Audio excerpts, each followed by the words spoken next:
Today we spoke to Bauman University about stratospheric launches, where we're going next, and so on. Before the new year, well, we called it an internal factory launch.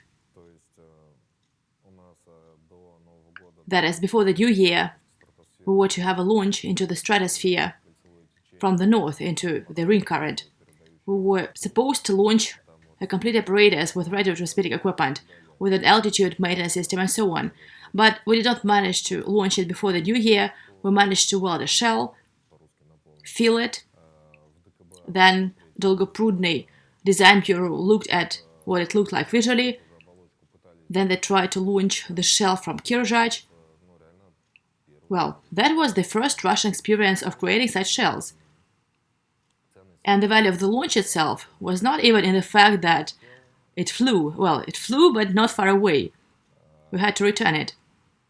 The very preparation for launch is also a very serious technical process. The shell is delicate,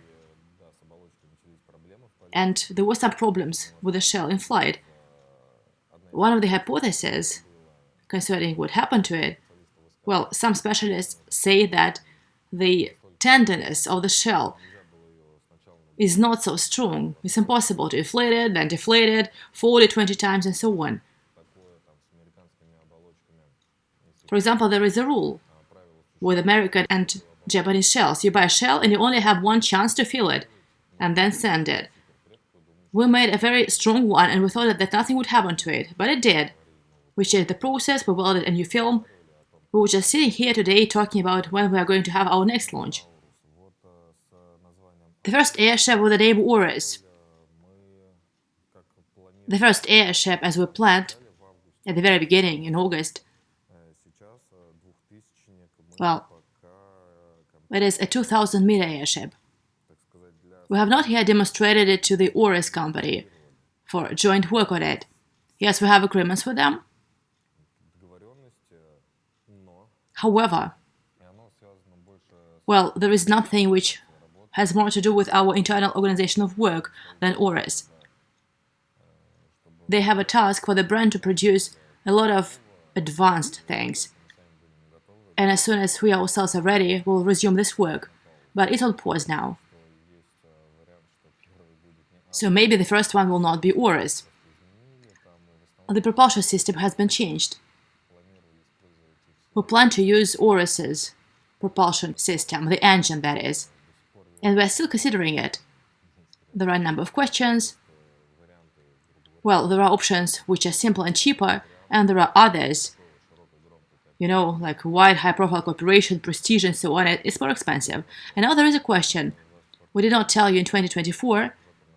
Maybe we will tell you about that this year. Which kind of propulsion system we are making? We are making it to work it out on the 8,000 airship. It is quite possible that if we manage to adapt it to the 2,000s, then we can actually skip the stage of the 8,000 airship and not build it.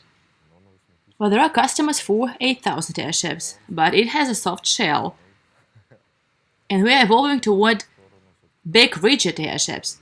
Anyway, these are the questions we have. They are still open. The good thing is that all the options are good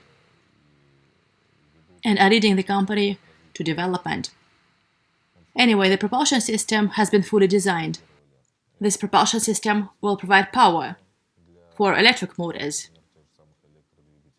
That is what we'll have, I guess. We'll have a hybrid airship where electricity will be generated on board using our propulsion systems, and electric motors will create thrust.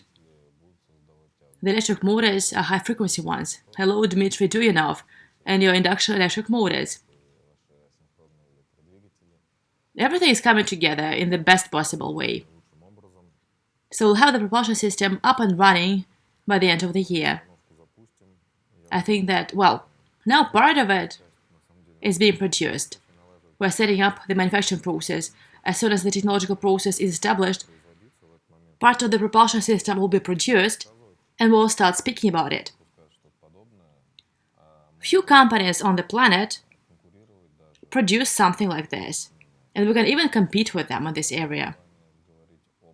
And in this respect, we don't want to promise anything without delivering it first. So we're waiting for everything to settle down finally, when we realize that the technological process has been mastered. Although there are factories that say, "Oh, really, you are doing it? Wow, well done. We have all the necessary equipment. We are ready to help on a free basis. It would be patriotic to do such a thing in our country." The laboratory is also functioning in a more interesting way. This year, quite possibly even in the first half of the year, it will become self-sufficient and profitable.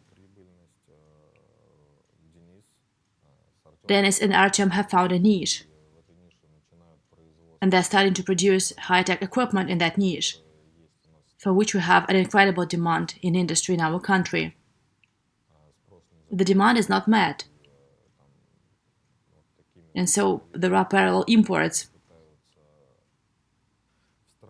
to try to bring these devices into the country.